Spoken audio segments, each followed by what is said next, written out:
மாடு வந்து பாத்தீங்கன்னா ரொம்ப சூப்பரான ஒரு பெரிய மடி இருக்கக்கூடிய மாடு. சரியா, மாட்டை பொறுத்தவரையில ஒரு 20 லிட்டருக்கு மேல கறக்கக்கூடிய ஒரு சூப்பரான பிரீடுன்னே சொல்லலாம்.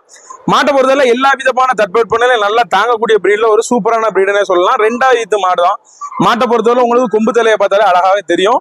மாட்டை பொறுத்தவரை எல்லாருக்குமே பிடித்தமான நிறம். இந்த நிறத்தை பொறுத்தவரை எல்லாருக்குமே இந்த நிறங்கள் வந்து பாத்தீங்கன்னா விட்டுட்டு போகக்கூடிய அளவுக்கு இல்லாத அளவுக்கு இருக்கும். அதே மாதிரி பாத்தீங்கன்னா மாட்டை பொறுத்தவரை டிகிரி அளவுக்கும் சரி, மாட்டை பொறுத்தவரையில பால் அளவுக்கும் சரி, மாட்டை பொறுத்தவரையில எந்த வித குறைபாடும் இருக்காது. மாட்டை பொறுத்தவரையில டிகிரி எதுக்காக வரும்னு சொல்லலாம், பிளாக் ஜெர்சி மாட்டுல மிக்ஸ் ஆகுது. அதை பொறுத்தா முகம் வந்து பாத்தீங்கன்னா ஒரு ஷார்ட்டா இருக்கு. அதே மாதிரி நீங்க வந்து பாத்தீங்கன்னா ஒரு பண்ணைக்கா இருந்தாலும் சரி, ஒரு வீட்டு தேவைக்கா இருந்தாலும் ஒரு சூப்பரான பிரீடுன்னே சொல்லலாம். இருக்கு. காம்போட இடைவெளிகள் எல்லாமே பாத்தீங்கன்னா ஒண்ணுக்கு ஒண்ணு நல்ல இடைவெளிகள் இருக்கு, நீளமாவும் இருக்கு. மிஷின் கறவைக்கா இருந்தாலும் சரிதான், கை கறவைகளுக்காக இருந்தாலும் சரி சூப்பராகவே இருக்கும்.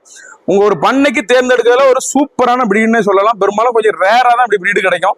ஏன்னா நல்ல கறவையில மாடுகளை பொறுத்தவரையில ரெட்டை முதுகுல ஒரு சூப்பர் பிரீடு.